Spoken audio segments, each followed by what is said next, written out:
We're going to be in Psalm 19 this morning, looking at a portion of it.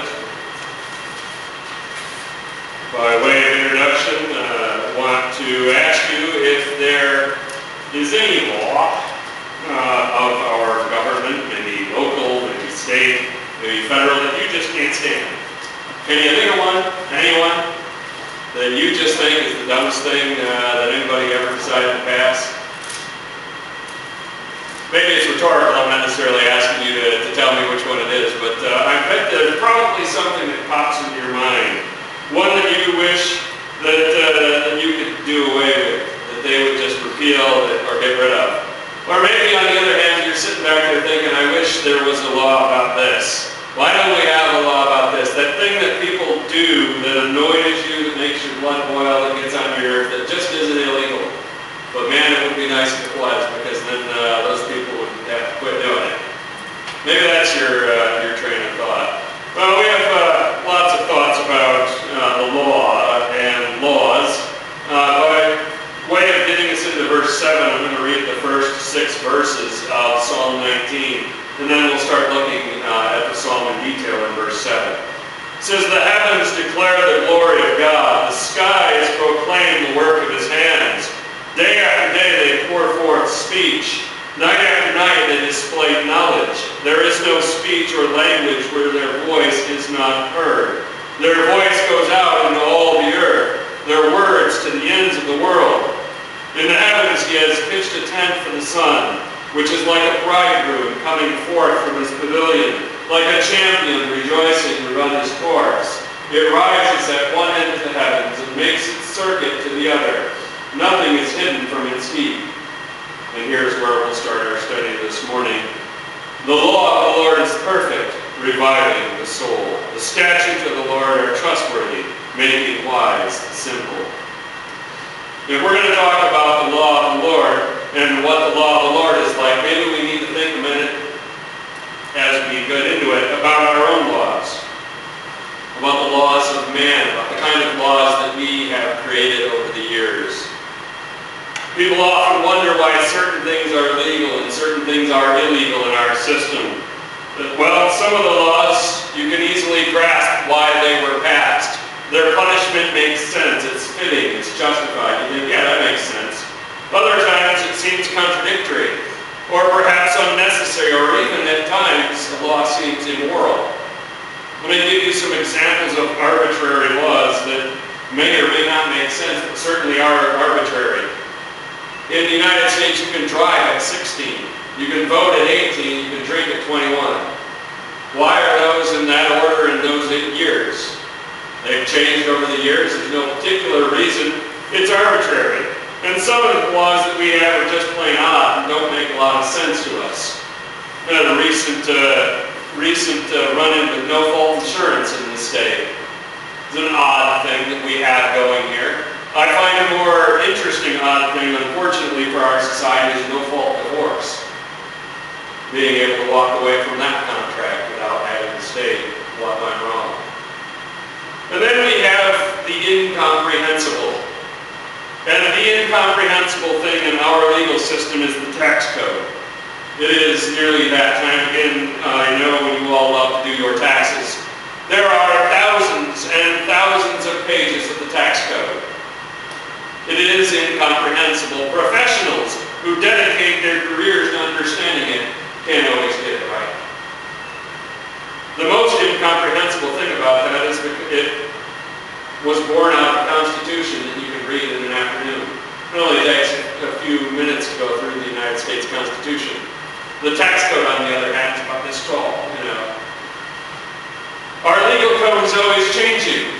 New laws every year. Tweaks on old laws. Laws that are overturned. Laws that are repealed. Laws that contradict current laws, either on purpose or on accident because the lawmakers didn't even notice. It cannot be considered anywhere near perfect. I didn't think anybody was going to jump up and say, our legal system's perfect, don't you ever say anything. But, in case you were going to, it's not perfect. At times it even violates our own Constitution, and we have to settle that in the Supreme Court or in other ways. At times it is clearly immoral. most churches are familiar with the legal decision Roe versus Wade. Not exactly the most stellar moment in our legal history. And at times it is clearly in need of revision. How else can you explain counting for 100 years human beings as 3/5 of a person? From the beginning of our nation until it was repealed after the Civil War, some people weren't even counted as full people. And keep in mind that America has one of the best legal systems in human history. If you think our laws have issues, you should spend some time in other countries in our world, or in other countries in the history of man.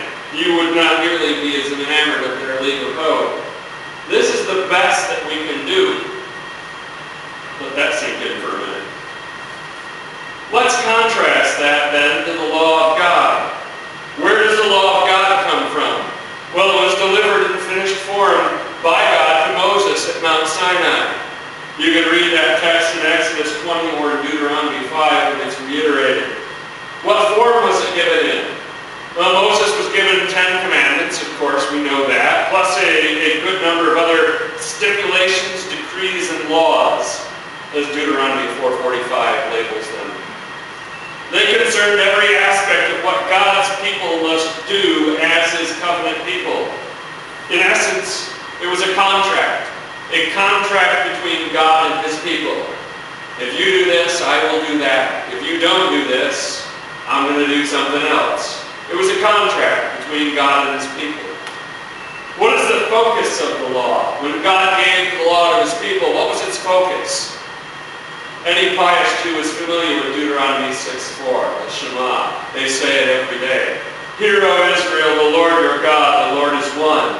Love the Lord your God with all your heart, with all your soul, and with all your strength. And yet, our text this morning says the law of the Lord is perfect. How can the law be perfect? Well, the law of the Lord is perfect because it reflects the nature of God. This is not a claim to understand each and every bit of the law. If you flip through the Old Testament, I'm sure you can find something that I can't explain to you. Something that I can't say, you know what, I don't know why that's what it is. There are spots in the Old Testament, certain aspects of the religious obligations of God's people that we don't understand today. That perhaps in their day they didn't understand all that well.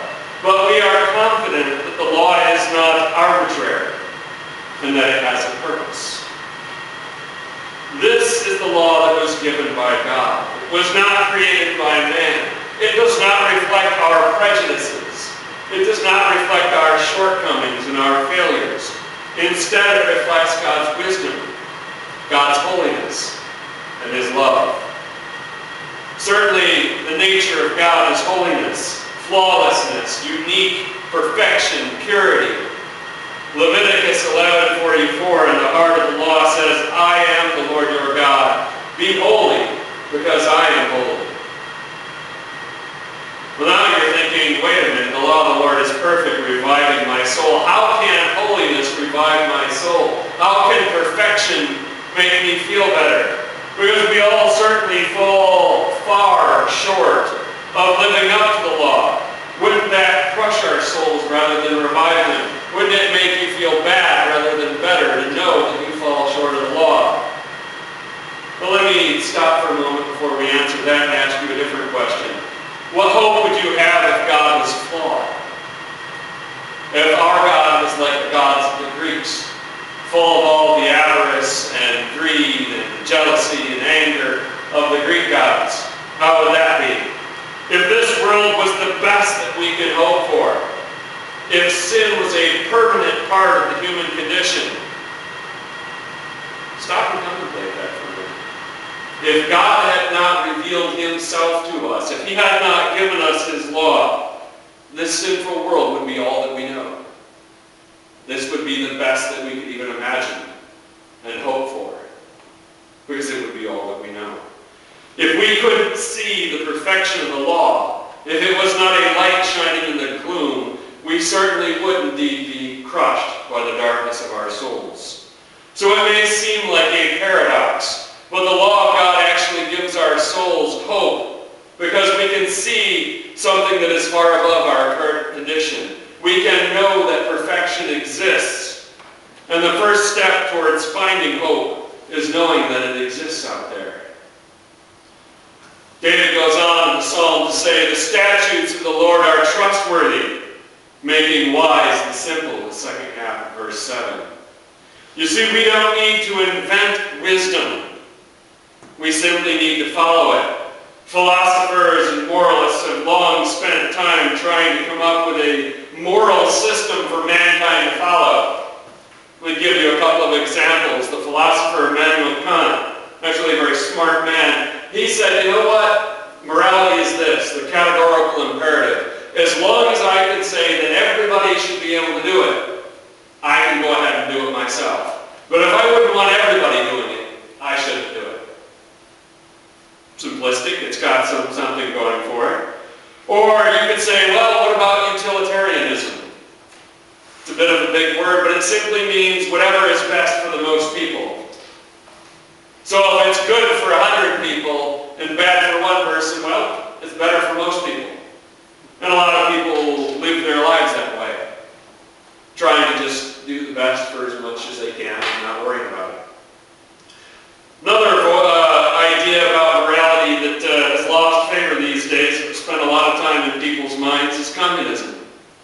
From each according to his ability, to each according to his need. If we all just share what we have and take what we need, we'll all be fine, right? They tried that one for a while.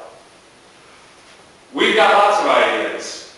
But God has given us the law that will make us wise in our ideas if we follow it. It doesn't take a genius to be wise in the Lord. We simply need to be an obedient believer. Any of us can be wise by choosing to follow God. Maybe you never thought that would be you. Maybe you never thought people would say, man, that guy's wise. You always thought, they're never going to call me wise.